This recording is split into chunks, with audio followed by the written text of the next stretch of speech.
Welcome to This Time in History, guys. I'm Matthew, and we're here for the Ward 14 Toronto Danforth debate. I am your host, Matthew, and with me, as always, is my partner in crime, my co-host, Ebony. Hey there. So, for my listeners, you guys know we've done these debates, so it's no different from the other ones. Each candidate's going to have a few minutes to introduce themselves, talk about a couple of their platform points, and then we'll get into 3 sets of questions, a debate period for each set, and a closing statement by each candidate. And so we'll start with James. You go ahead, and then Wally, you can finish it up. James, go ahead. Hey, my name is James Dyson. I was born at East General, which is now Michael Garron Hospital. I've lived in and around the ward for the last 20 years. I've worked blue-collar jobs all my life. My first job was at Exhibition Place Cleaning Services. I was lugging garbage bags into the back of trailers. I've operated a small business. I've worked for public and private sector companies. My main platform points have to do with, a lot of it has to do with what's happened over the last 2 years and the devastation that has done to children specifically. So my platform points are basically, I want to put kids first by strengthening the resources that gives kids and youth an equal opportunity to succeed. I want to clean up the streets. I want to, not just like, in our ward, one of the main things that gets 311 call is tree pruning and cadavers for wildlife. It's kind of interesting that those are the only points, but hey, that's what the people are calling about. So let's clean up the streets. Let's find a solution to homelessness, something. We can't just let them occupy our parks, occupy the streets, occupy everything. It's just, we got to find something, because whatever city council has been working on, it's failed. I want to support small businesses. I think it's an absolute failure that they Taste of the Danforth did not go ahead, despite the fact that Paula Fletcher herself put forth, she said she had she rolled up her sleeves and she was going to get it done, but that didn't happen. I want to build homes. We got population in the ward has actually decreased, and we got to reverse that and diversify housing options for everybody. More townhomes. We got to increase density along the subway line. Term limits. That's a big one for me. We got to get some type of a term limit, 2 or 3 term limits, something, because the incumbency advantages in municipal politics is almost impossible to overcome. And the last point I want to make is about getting tax relief. Everybody knows what's going on with the economy right now, inflationary times. We're printing money like crazy. That's not too much. That's not something that the municipal government can really control, but we can find efficiencies in the budgets and manage the resources that we have to where it turn value for the services that we all pay for. So thank you. That's it for me. Thank you. Wally, go ahead. Hi, everybody. My name is Wally Abro. I was born in Karachi, Pakistan. I came to Canada 10 years ago. I only just became a citizen this past winter. And I also moved to Toronto last year, so I'm pretty new here. However, I've had longstanding grievances with the way politics are held in this country. Ever since I've been here, we've been talking about electoral reform. We've been talking about getting rid of first past the post, because everyone understood that it is completely fraudulent, that it is not democratic. There's no way we can actually say this is democracy and have first past the post, where someone with 35% of the popular vote wins a majority government and can do whatever they want. This was best exemplified in the provincial elections in June, where Doug Ford got 40% of the votes, yet he got 67% of the seats. And considering that voter turnout was 45%, that means roughly 18% of people voted for him, and he ended up with a super majority. That's not democratic at all. And our politicians, our community leaders, even counselors allow this fraud and the scam to play out, and they don't take any steps towards enfranchising the people in everyday decision making that affect them. Paula Fletcher, in particular, has voted against ranked ballots, despite once saying that she would support it and she's in favor of it, but she keeps deferring it. And on a very essential vote, she voted no. The only thing that she voted yes to was to ask the city clerk to produce a report on the feasibility of conducting a change in the voting system to ranked ballots for the municipality. Now, the other things that I really want to focus on, in addition to just having some semblance of democracy, is enfranchising people to actually be part of the political process. These two things actually go very hand in hand. However, when people are struggling to pay next month's rent and don't know where their next meal is coming from, don't even know where they might be sleeping sometimes, they cannot focus on things like that. They're entirely consumed with basic survival, yet those are the people who have been most let down by the system and they are least able to participate in it. The system that we do have is run by people who have benefited most. So those are the two big things I want to bring into this election and into this campaign. We need to take care of people's basic needs, housing, for example, give them safe, permanent, safe housing that is dignified, very important, and ensure that all their basic needs are met so that they can actually focus on things like recovering from the traumas of poverty. They can come back, they can be nursed back to health, they can upgrade their skills, they can learn new skills, go to college, start a business, and be contributing members of society, because that's what most people want to be. But they've been so disillusioned that I don't blame them or fault them for resorting to drugs and checking out of life altogether. And poverty is the number one determinant of crime, of violence, and even racism. When people look at their situation today and how they're so much worse off than they were 20 years ago, they look around and say, you know what? I see a lot more melanin. That's the problem.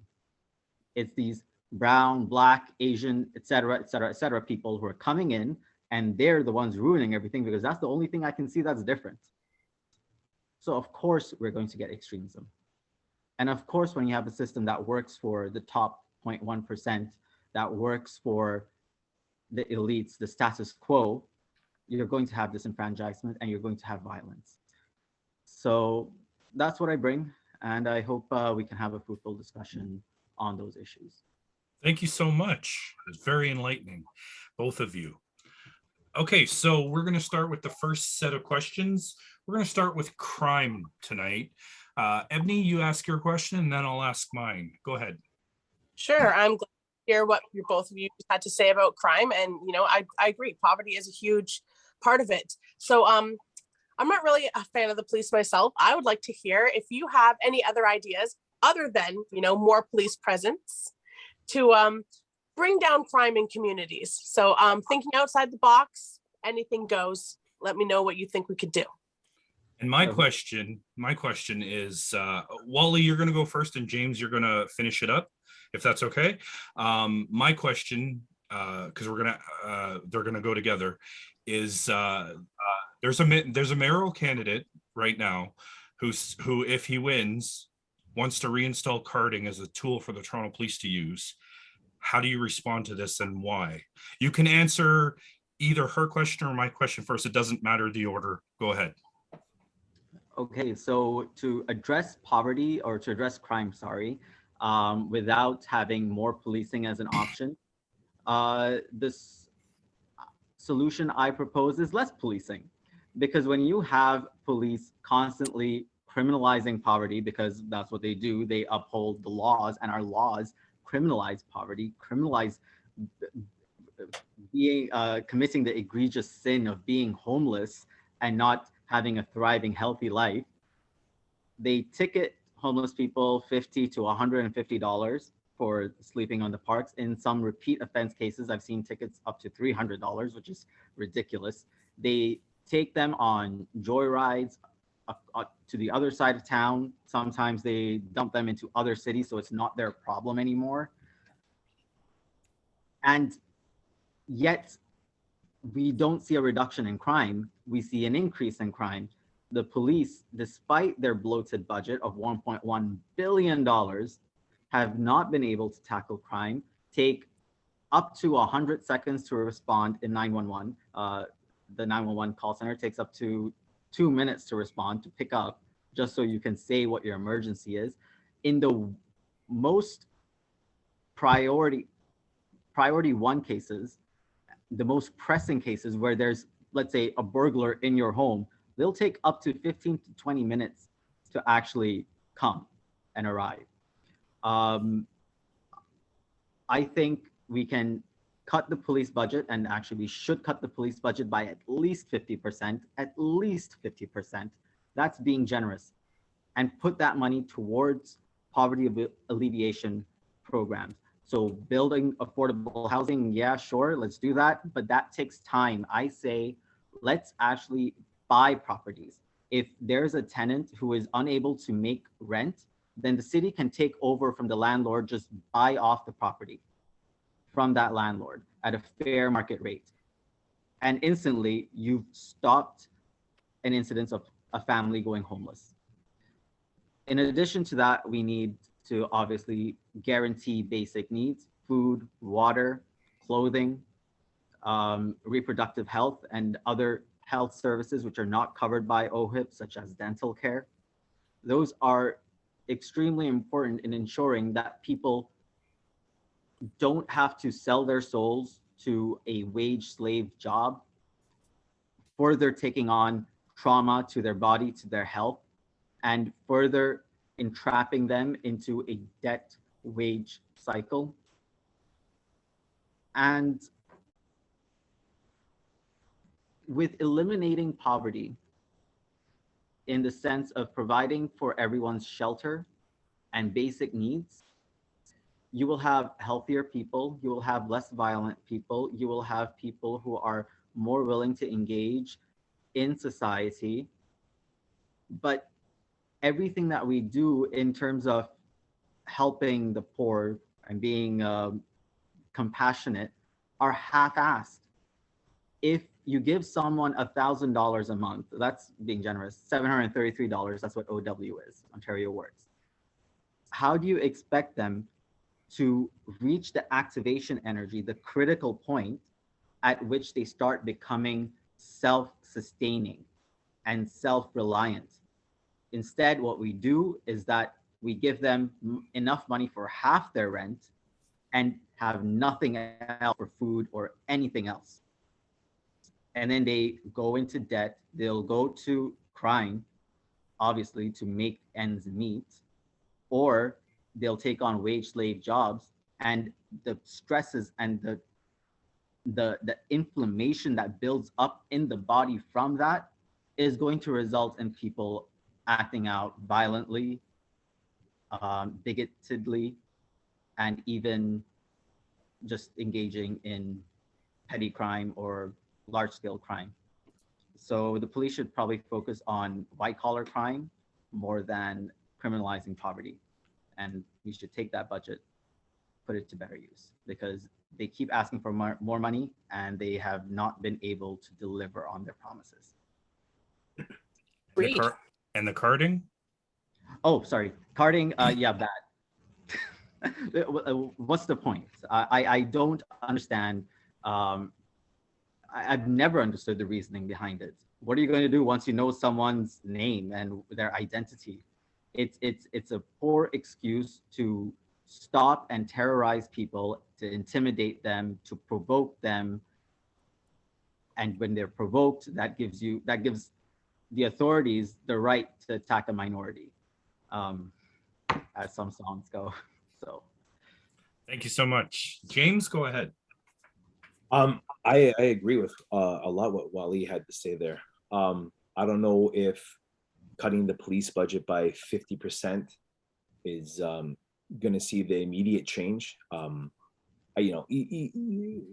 think you'd have to take a very good detailed look line by line and see that if you're going to make cuts, what kind of cuts you're going to make. I'd advocate for more training for the police. I don't necessarily want to say I'm going to throw 1,000 more officers onto the streets. Maybe there are whatever we choose to do with any of this stuff. You got to have data. You have to have a robust data analysis and understand what's actually happening. And I think Toronto does a terrible job collecting data. I think the only data Ontario politicians, either at the municipal or at the provincial level, is how will certain policy, it's just public opinion polling. How will certain policies that we do, hey, let's just throw this out here and see how the public reacts. If we know, we'll just tease this, see how they react. If they react positively, then let's enact it, regardless of the legitimacy of whatever it is. I think that's a huge problem. Look, crime's a big problem in the city. It's always a big problem in the city. It's got to get dealt with. Engaging with youth, having police engage with youth, as Wally stated before, it's a poverty related scheme, and if you're policing poverty starts at the youth. The kid is not properly fed, he's not properly socialized, he develops different habits that are not conducive to becoming a contributing member of society. That's what I can say about that. It's about finding innovative programs. Something's got to be done. I don't have exactly what Lee said is very good. And carding, I'm not really a fan of carding. It seems like it just gets a bad rap, and once again, it's used to police whoever if the cop's having a bad day and he feels like policing certain individual, then he'll just go after them. I don't know how it could work. So I'm not on board with it.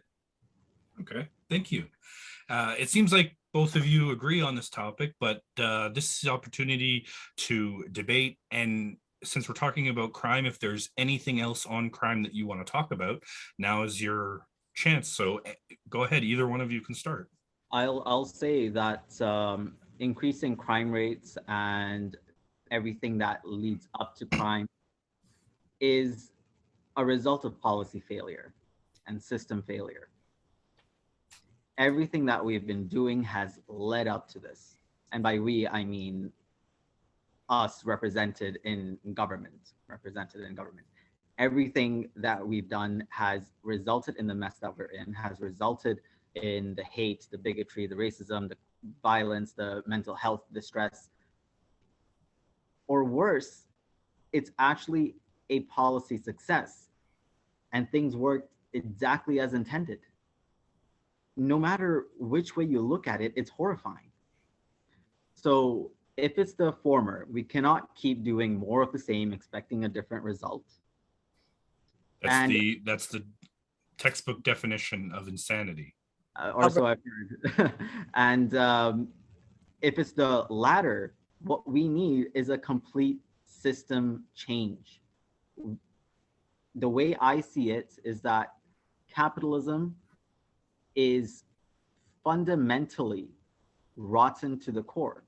Whenever we've seen progress in humanity, it has been through collaborative work as a community, not a system in which it's all about maximizing profits and it's all about taking as much as you can while giving the least possible, because that is how you're supposed to operate in capitalism. How can you trust anybody in that kind of system? You can't. If people worked together and if people believed in the work that was being done in, let's say, government, they would be very comfortable giving their tax money because they know it's going towards good use. But when there's no transparency, when there are career politicians who've been there for 20 years, just milking the system and finding their voting record and their histories is complex and complicated and is not user friendly, you're going to have a lack of trust in the system. If we had more trust and if we had more efficiencies, and we get efficiencies by being transparent and by being collaborative, then we would live in a much better society where everyone will play their part.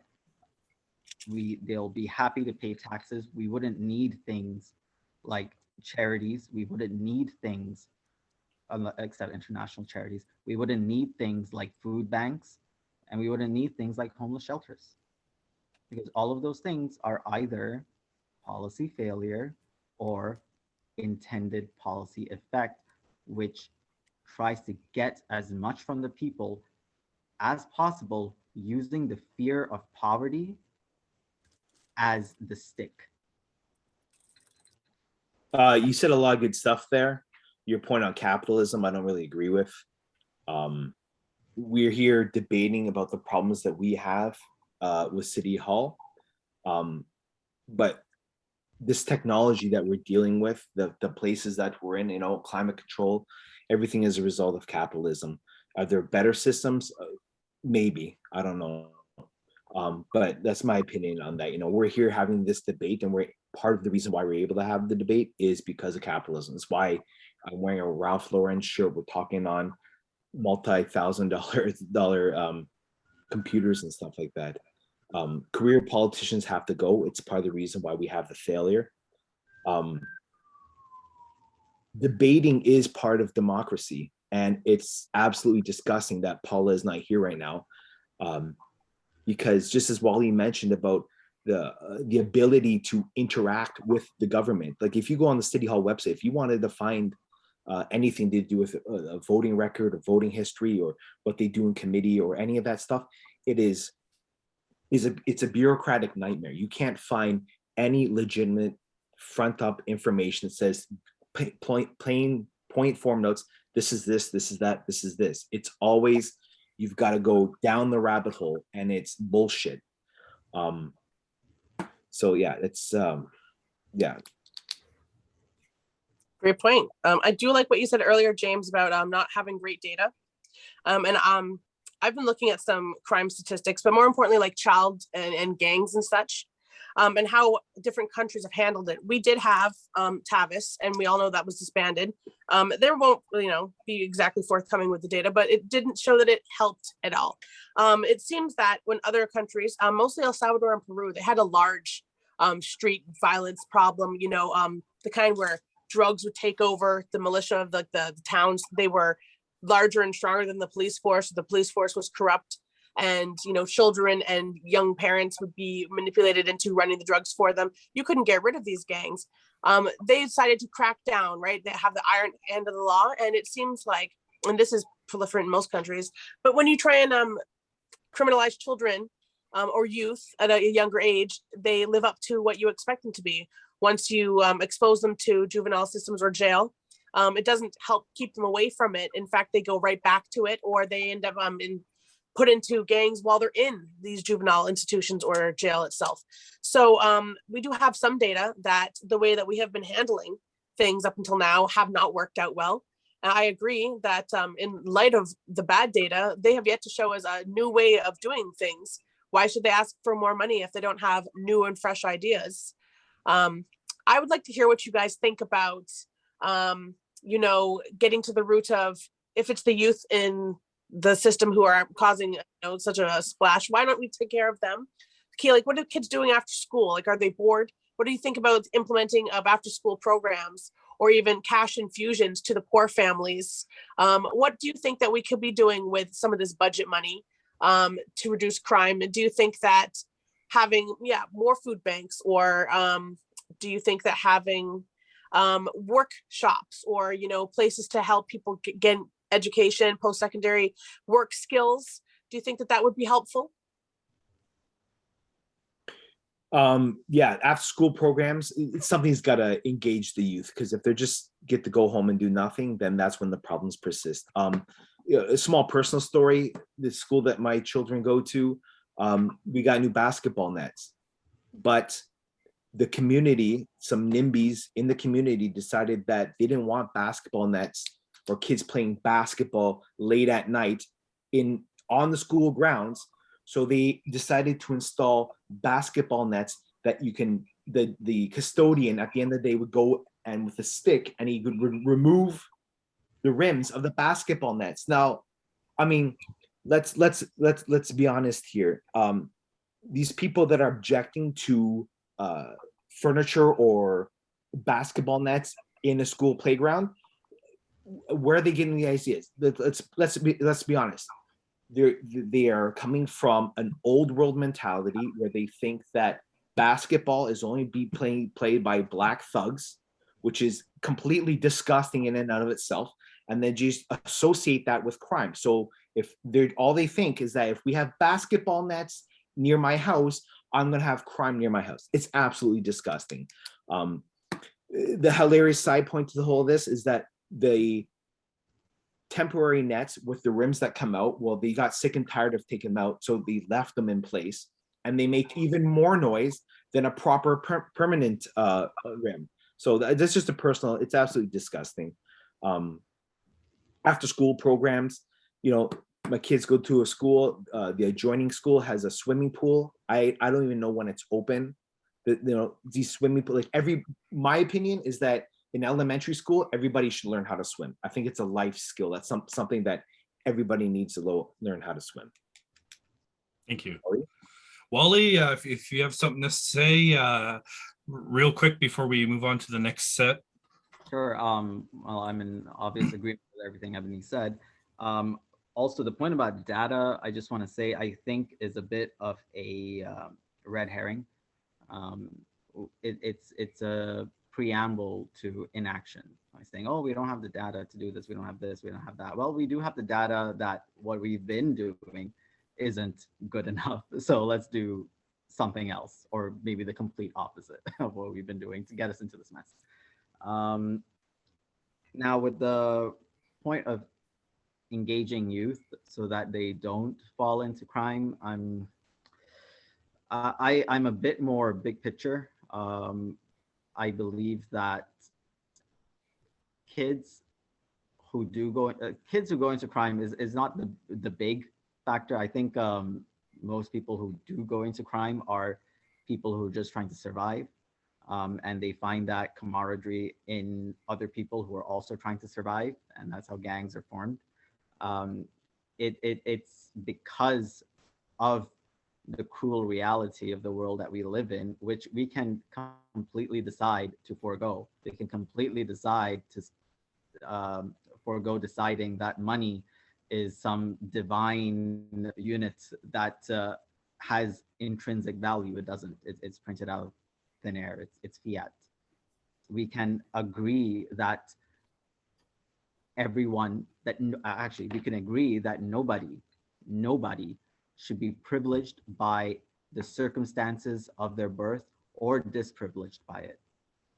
And that means ensuring dignified housing for everyone, basic needs for everyone, ensuring a safe environment for kids in their own homes so that they can go to school, attend school like any other kid.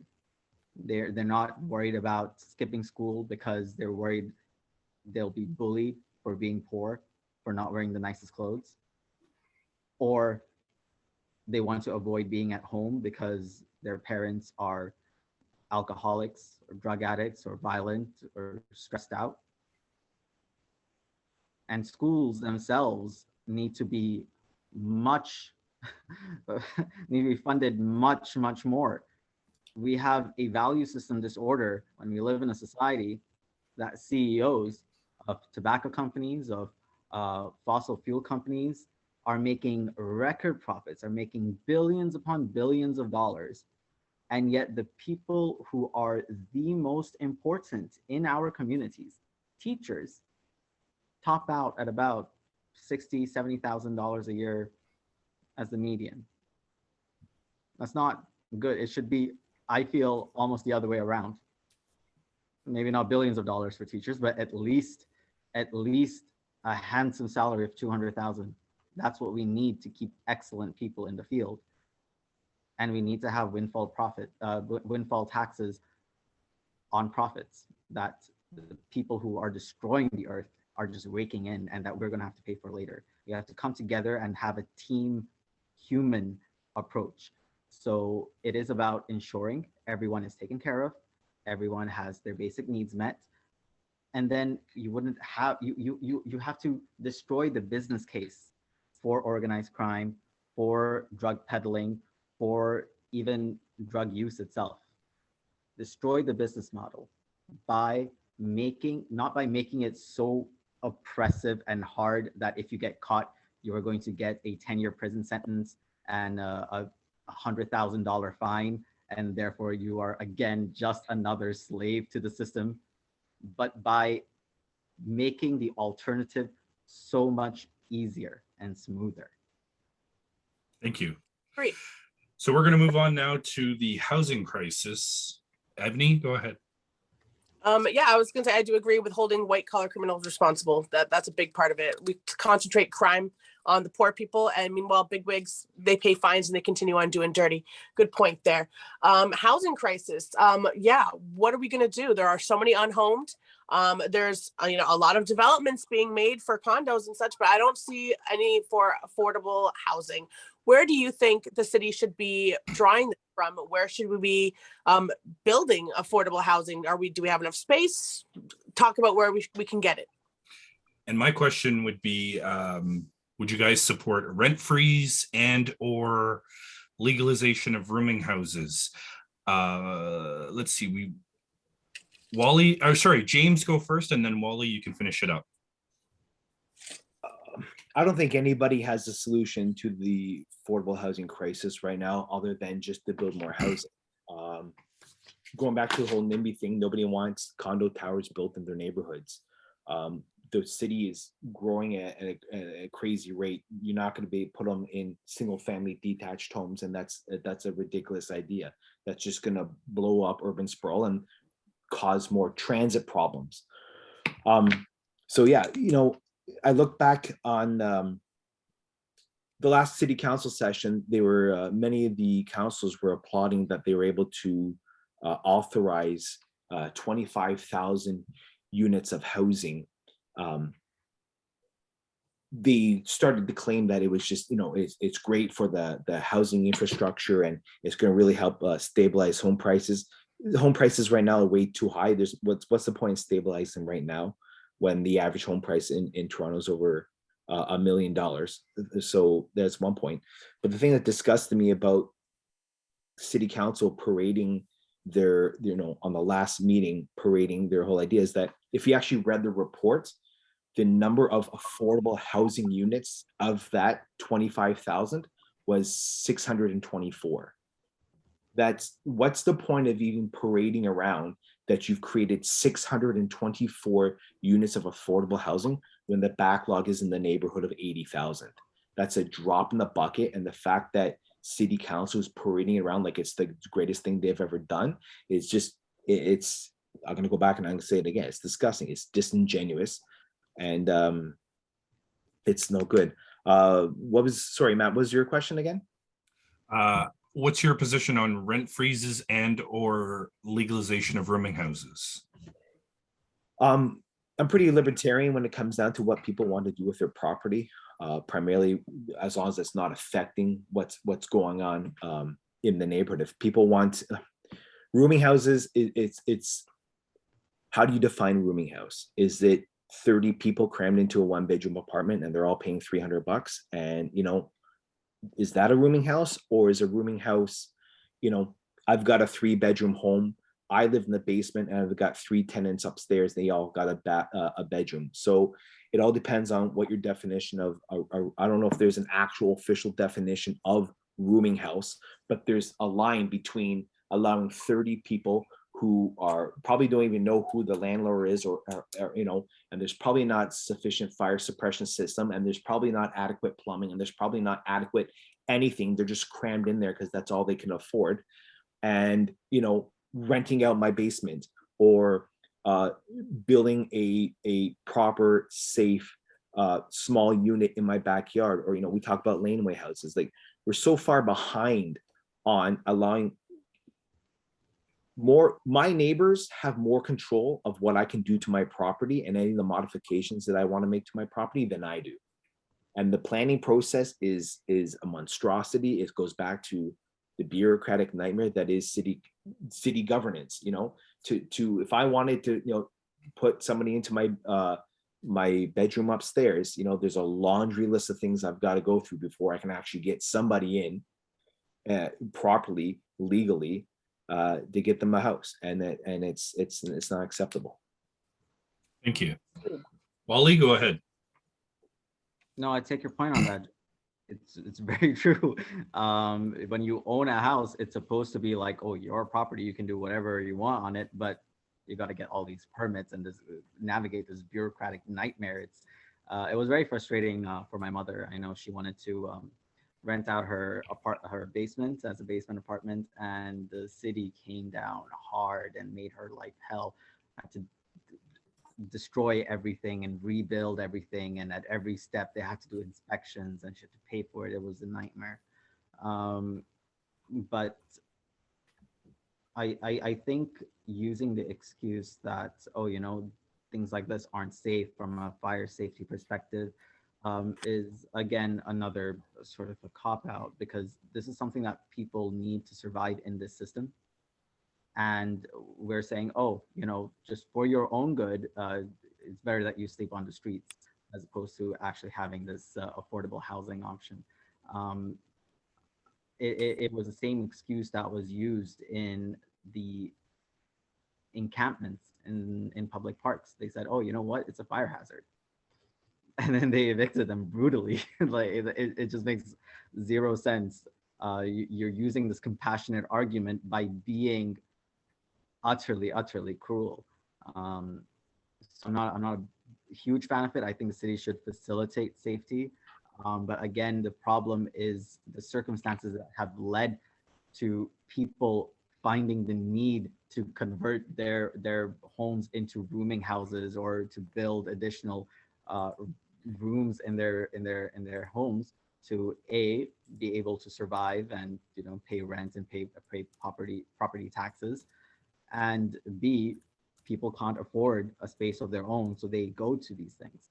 I think the city should be providing support in terms of ensuring that electrical and sewage and plumbing is all up to standard and is good enough to handle those things, like an overcrowded home, as opposed to further punishing it and criminalizing it, just criminalizing poverty. So that's my take on the housing, on the rent rooming homes. Yeah. As for Ebony, what was your first question? My question was, where do you think we'd be able to find, affordable housing? I think we're running low on space. We did talk briefly about zoning. I think that's one thing. I've heard some candidates make an argument that we should rezone different regions for like low buildings, 3 or 4 story units rather than like high story units, maybe just like tenements, triplexes, etc. And I agree that there's too much licensing red tape. And if a homeowner wants to build a 3 or 4, story unit on their land or whatever, they should be able to without so much, hesitation. Most of these land permits, building permits take like 5 to 10 years to clear. And I don't even know what the crisis is going to be like out there, like in 10 years. I mean, I can't even, the housing lists that we have are up to 14, I think 17 years now for subsidized housing lists. And that's just crazy. I agree, more laneway houses, more tiny houses, that should be a thing. I'm actually broadcasting here from Kitchener, and we just allowed that this year. And it's exciting to see a lot of these becoming more popular. I don't like laneways anyway, and that goes back to crime. I think that we need more light in these alleyways. We need CCTV. The way that we were designing these roads in Toronto isn't efficient either. The way that no one has driveways in the front, and it's all these laneways in the back. And that's a tenement for crime. Going forward, I feel like, neighborhoods should be designed to not include great areas to have crime in.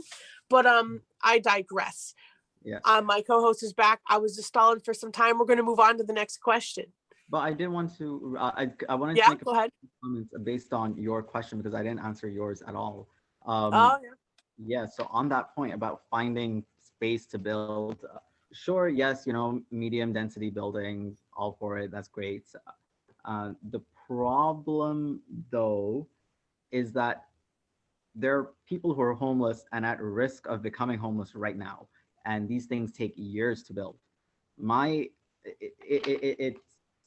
It's insane to me how we have a system and we have politicians who see that, all right, we have about roughly, let's say, for example, I'm spitballing, we have 15,000 homeless people in downtown Toronto. Okay. Oh, wow, look at that. We have 15,000 vacant units in downtown Toronto. What do? Let's build more affordable housing. Put them in those vacant units, expropriate it from the landlords if you need to. I don't care.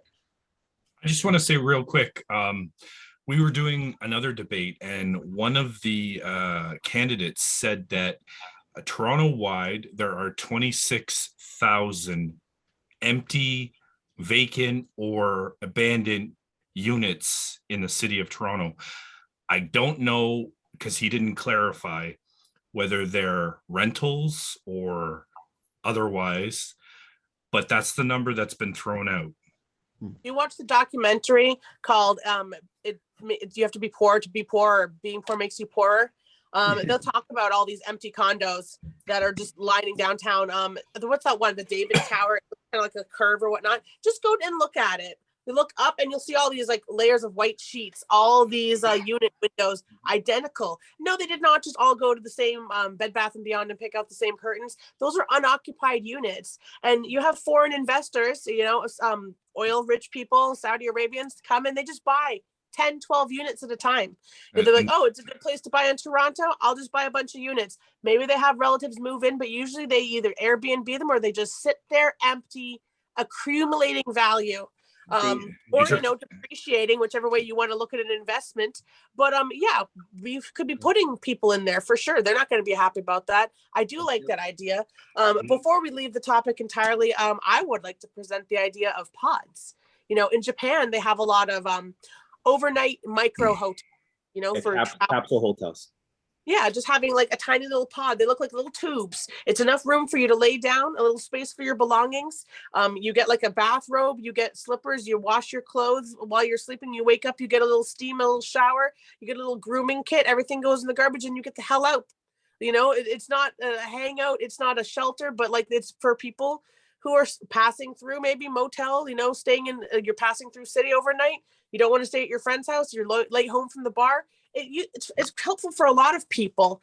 And I feel like if we're going to build anything in a short amount of time, maybe we could be doing that, Yeah, sorry, just one last point with regards to all these vacant units in the city. If council actually accepted that and wanted to do something about it, we wouldn't be spending tens of millions of dollars buying the Bond Place Hotel to fill up with homeless people. And, I wish she was here so I could say it to her face. But Paula Fletcher, who says she's a champion of housing advocacy, of affordable housing, and for the homelessness, she was actually absent for declaring homelessness a human rights disaster akin to a municipal emergency. And she was also absent for the vote to do not affirm housing as a human right. So all her friends on city council, Joe Cresty, Christian Wong-Tam, Mike Layton, Josh Matlow, Gord Perks, they all voted against this, and she was just absent. So I can't. How are you saying you're the champion of affordable housing, but you're absent when the votes actually take place to engage with people on that subject? Can I throw a punch in too? Because put on the gloves. She presents herself so progressively that she is such a left champion, that she ascribes to progressive values. And then I'm pretty sure she says, yeah, I care so much about the people that I was once a communist. I don't think that's the same Paula Fletcher. This Paula Fletcher had a salary akin to $122,000 per year in 2022 money, dating back to 2003. with unlimited benefits, meaning you get unlimited dental work, you get unlimited massages, unlimited chiropractor and acupuncture, whatever have you. Let me just stop you there because you're actually getting into our next question. That's part of our next Why don't question. we just let it flow? But So- I'll say another so- thing about her. Can I say another thing about her vote? Sure. Yeah. He voted against. She voted against requiring developers to ensure that if they get city support to build condominiums for affordable housing, that at least 50% of those units should be affordable housing. She voted against it. Let me stop you for a second. Did they say what the definition of affordable housing is? That itself is a weak definition. I think it was something about 80% of what market rent is. But even then, What about you, James? Do you? Yeah, I'm not exactly sure. The vote that Wally's talking about happened January 30th, 2019, and it was do not increase the affordability targets in the Housing Now plan so that half the units are affordable. She said yes on that. And going down the line, Joe Cressy, Kristen Wantam, Mike Layton, Gord Perks, they all voted against it. It's ridiculous. She's been voting more and more in favor of John Tory, and I wouldn't be surprised if she's attempting to seek his endorsement. So one last quick question before we move on to the last set. These affordable housing units that you're speaking about, Wally, they are for sale, not for rent. Is that correct? they were for rent. Oh, that's 80% market rent is, even feasible as far as a measurement for affordability. I remember when I was in school, very little they told us about, social, statistics. Affordability for rent should be about 1/3 of your entire income. I think they remember putting it like a little pie chart.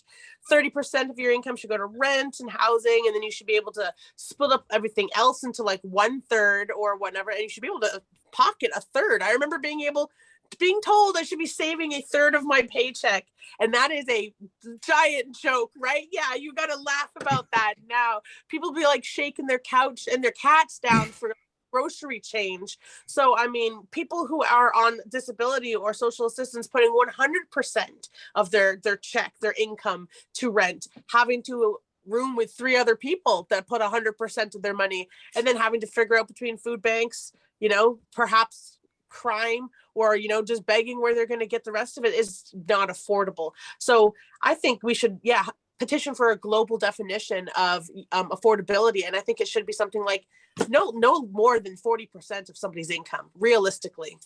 One quick point on your global definition. Nobody looks at Toronto and says we want to do things like Toronto does. Toronto is always, hey, in Norway, they're doing this. In Japan, they do this. In the UK, they do this. It's like, when are we going to have politicians that have like legitimate ideas that are going to work? Like, we're going to innovate and we're going to actually create something. We're going to create the standard for the world, not say, hey, that's what we want to do over there, that we want to do that, but we're not actually going to implement it the way they do it. We're just going to say it was success over there. We'll bring it over here. We'll fuck it up. And then we'll just put it upon our people. It's ridiculous. It's ridiculous. It's true, but yet they vote Canada like the #1 place to live in the world. Like, they say that till they get here. Anyway, yeah. So we were talking about perks. Yeah, right. Should I move on, Matthew? Yes. All right, you brought us. It was a beautiful segue. So we're gonna ride that wave right into City Hall culture. And my question. No. It's cleaning up City Hall. Cleaning up the City Hall culture. All right. People don't like that word culture for some reason. Culture, I suppose. Well, it's a hat you get to wear. Do you think that city councilors, on top of their salaries range? I've heard of 100,000, but we'll talk about Tracy Cook more. But she actually made 308,000 on top of 14,000 worth of benefits. In the last 13% pay raise in 2001. So that's the kind of money. And then they're making these bonuses, benefits. You talked about chiropractor, free therapy, TTC pass, you get a free parking pass, you get a housing allowance. Some of them ask for, a stipend to be able to make their payments on their mortgage better.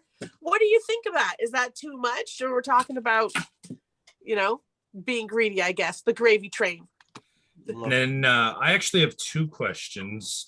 Apologize, but we'll pack them all together. And the last time James starts, so Wally, you'll start this time, and James, you'll finish us off. My two questions are: recently, we've seen a sitting Toronto City Councillor be criminally charged. In your opinion, should he resign and not be allowed to run or for re-election? And my second question is, there is a public outcry for Tracy Cook, who's the interim city manager, to be fired for her role in the removal of the encampments. How do you respond to this, and why? Go ahead, Wally. Let's go with the encampments, because that's the most active in mind, and it gets me very emotionally charged. And it's another thing that Paula Fletcher voted against. She voted against having an independent inquiry into the encampment evictions, which was so. Why would you vote against an investigation just to see what happened? Well, anyway, she did that to cover John Tory's ass. And then we had, in the case of the counselor who's facing charges, who's been charged, I do think he should step aside. It's kind of difficult to say. I don't know the full details about that scandal, whatever happened, but if there is reasonable, the thing is, I don't have faith in the police, so it's really hard to say that, okay, if you get charged by the police, hell yeah, step down. Because the police are also... It's mainly because of the charges themselves. They're pretty serious, and I don't understand. I don't understand how someone could, even though yes, we're in Canada, and in Canada you are presumed innocent until proven guilty, and I'm cool with that. However, in the court of public opinion, how do you vote for someone facing those kind of charges? Look what they did to Roberto Alomar before anything. He was just charged, fired from his ambassador job, his on the wall of excellence, his name was taken down. I don't know when the last time you've been to the Rogers Center was, but up where they hang the World Series banners used to be his retired number 12. It's not there anymore. And this was all before he just was charged. The news story broke.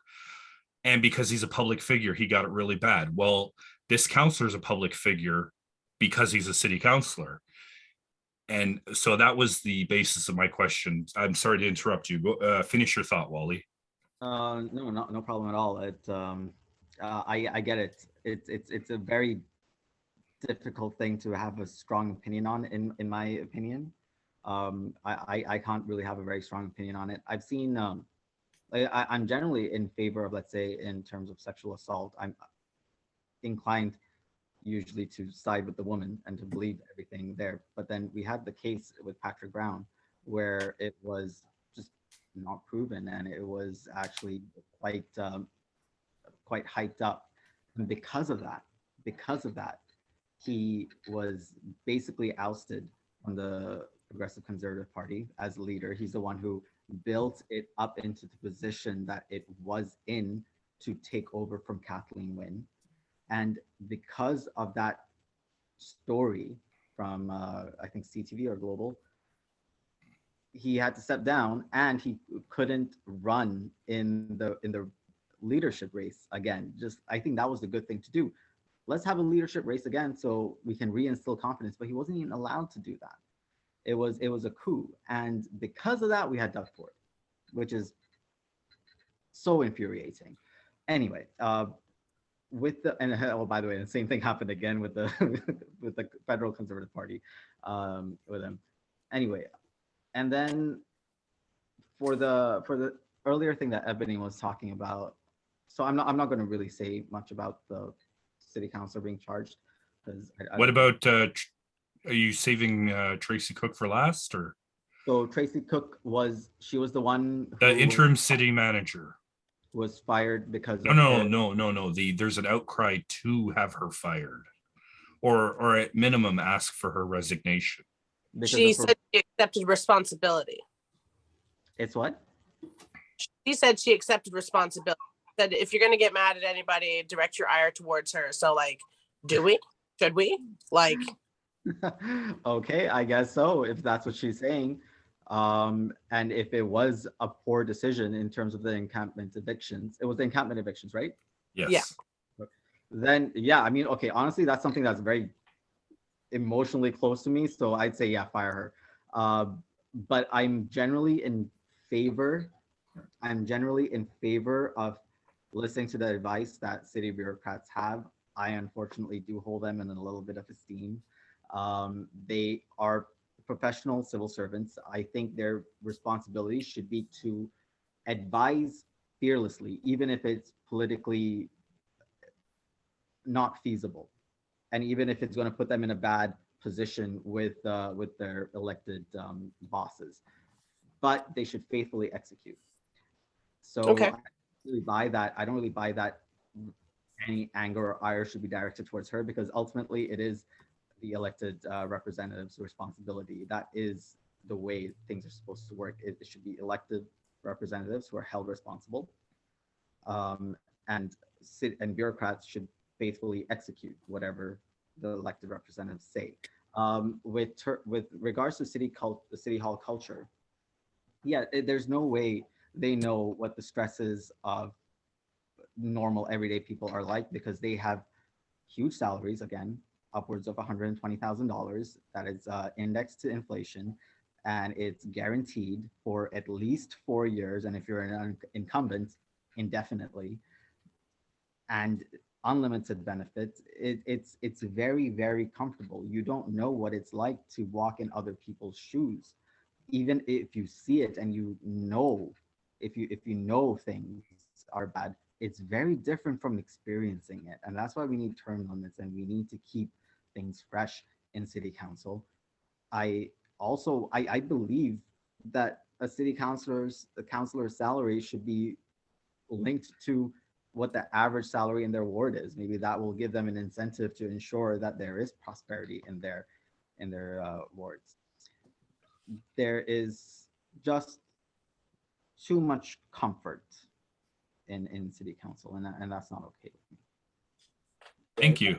I think they're in too much comfort. I think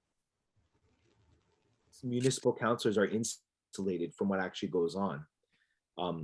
Their social media is just, all they're doing is attending cake cutting and ribbon cutting ceremonies, posing with minorities.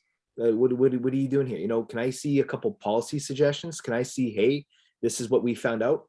How come how come city politicians don't pronounce how many children they brought out of poverty, how many kids they've taught how to read this week, how many kids know their multiplication tables now? It's just, no, hey, here I am, cut the cake, take some pictures, I'm out of here. So with regards to the city councilor being charged with whatever, sexual assault or misconduct or whatever it is, I'm a fan of due process. You know, I don't know enough about the specific situation. It's going to work its way through the court system, and you know, whatever happens whatever happens there is there. It's, you know, you're proven innocent. Yeah, so due process. We got to see what happens, and then I think afterwards you can decide what you want to do afterwards. If he's found guilty of whatever, then you can decide. You know, I mean, he's going to be tried in the court of public opinion. He's been an incumbent. He's been there for many years. He might win this election and then get charged and go to jail, and then, you know, he's gonna have to resign his seat. I don't know. I'm waiting. I'm a fan of due process, so let's wait and see what happens. What was the other questions? So there was the question about Tracy Cook, and then the counselor perks, not the counselor, but the you know, the stuff besides the salary. Yeah, Tracy Cook, I don't know enough about that specific conversation to comment on it. I'd have to get the details of that. As Councillor Perks, they're going to they get free everything. I get it. I think it's whatever. I mean, it sucks. I think I don't even know how many of them actually use it. I don't think any of them utilize their Metro Pass or their Presto cards, whatever they give them that, because they're probably all driving around and their limo bills are through the roof. Yeah. So it's just like whatever, you know what I mean? The perks that I see that are probably the most troubling are the ones that allow them to continue their virtually unchallenged streaks of incumbency. Paula Fletcher spent the most on communications. Now, what does that mean? It means she's been promoting herself throughout her ward by, basically brought a printing press and she's been sending out flyers. So she's been running this campaign. She's been campaigning unofficially for 4 years. And this is why we have these problems, yeah. Thank you so much. So we'll just get right into the closing statements so we can wrap this up. I want to make sure this gets on YouTube tonight. Wally, do you want to go first or do you want James to go first? You seem to be you seem to be in some discomfort. So if you want to go first, you can go ahead. And then James, you can finish it off. Yeah, I have a migraine. I'm sorry about that. Hey, listen, It's okay. I understand completely. Buddy. Yeah.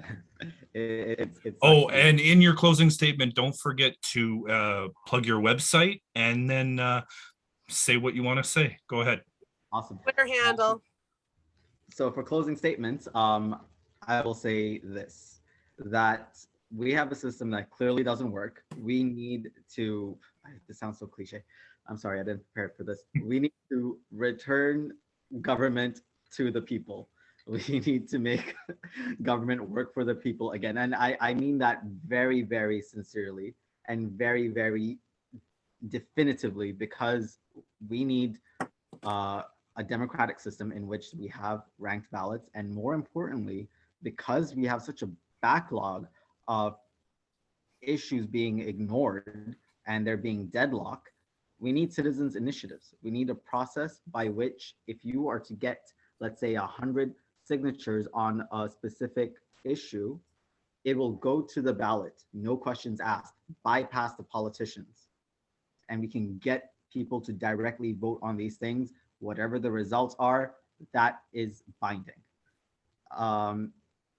We need to take care of the people who are least enfranchised, because honestly, it is on the backs of people who work slave jobs, who work minimum wage jobs, that are running this country, that are running this economy, that keep everything so cheap for us. They've been subsidized.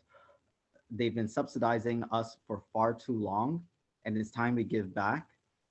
Time to ensure there's parity. We cannot have a system in which we say everything is equal, everyone has the same opportunities, yet they start at vastly different levels and different starting points. We need to have a full reset. We need to have parity. We need to have land back as a very, very important step. We need to decolonize our systems of administration, government, and oppression, and start from a point of justice if we want to have even an iota of a valid argument for capitalism as it is. So that's what I present. I'm also running as part of the Municipal Socialist Alliance. You can see their entire platform at socialistalliance.ca. And we have candidates all over Toronto, and specifically 6 wards, I believe. My Instagram handle is at votewallyto. My Twitter handle is at votewally. My website is votewally.ca. And I hope I can be your representative, who's your non-politician's politician in City Council, and try and reduce the harm that is enacted, that is implemented, that is enacted by this system on the working class, on the poor, on the marginalized, so that we can actually give them the clarity of thought to mobilize, to organize, and have a peaceful, orderly and just revolution, because that's what I believe we need. Thank you so much for that. Go ahead, James. Yeah, I want to know why City Council has done nothing for kids over the last 2 years. I want to know why Taste of the Danforth, despite her message to the community, I want to know why Taste of the Danforth didn't happen. Thousands of families missed out on an awesome economic opportunity. I want to know, why is there a population decline? Why is she being endorsed by the Toronto and York Region Labor Board, and how does that benefit the constituents? How does it benefit her? The person that's running for a school board trustee is also endorsed by the Labor Board. How does that help kids exactly? I want to know why, after 30 years of municipal politics, we're having these conversations. You're not a champion of anything if you've been at a problem for 30 years. We're in this exact situation that we're in right now. Thank you so much. And your website? It's www.dyson, dyson.to. My Twitter and my Instagram handles are also linked there. It's Dyson YYZ. Awesome. And I will tag both of you when this makes it to YouTube. It'll be tonight. I want to thank you both for coming on and doing this this debate. I had fun. I know, speaking for Ebony, I know she had fun. Yeah. Thank you guys so much. We wish you nothing but luck on your campaign trail. And, I'm excited to see what happens for the city of Toronto. I'm excited for Ward 14, and we'll be watching. Hey, thanks a lot, man. Thanks for doing this. It's a donate to us, guys. Don't forget to donate to us, because that's how we're going to get our message out, because that's how this fake fraud of a democracy works. Whoever spends the most wins. So we need to get our names out there. We need to get our message out there, and we need donations to make that happen, and volunteers for both myself and James. Honestly, I guess we're a team. Yeah, anyone who's not a vote for Tory. But that being said, everybody needs to vote, period. Because what is it you say, Matt? The only way to affect change is to be part of it. Guys, just real quickly, voting day is October the 24th. Advanced voting has already started today, and it goes till the 14th. Get out and vote. It's very important. This is very, very important. Thank you guys. Vote, can't bitch later, folks. I think it was only 40% of Torontonians that voted in the last mayoral election. That's less than half the city. Young people need to get up off their butts and vote, okay? We can't just complain anymore. We need to do something. Get angry, get organized, and get to the polls. Hell yeah. Get informed. Watch the rest of our ward debates before you make your vote, people. So this is going to be stitched in to the. We're gonna upload this to YouTube. Okay, awesome. Because I think we also need to add that. I mean, I would add that we're still on. Yeah, we're live. Okay, I'm just gonna end it by thanking you guys again. Please, seriously, thank you for showing up. Paula Fletcher didn't show up. You guys did, and I really, really appreciate it. Did she reply to reply at all? Not a word. Also,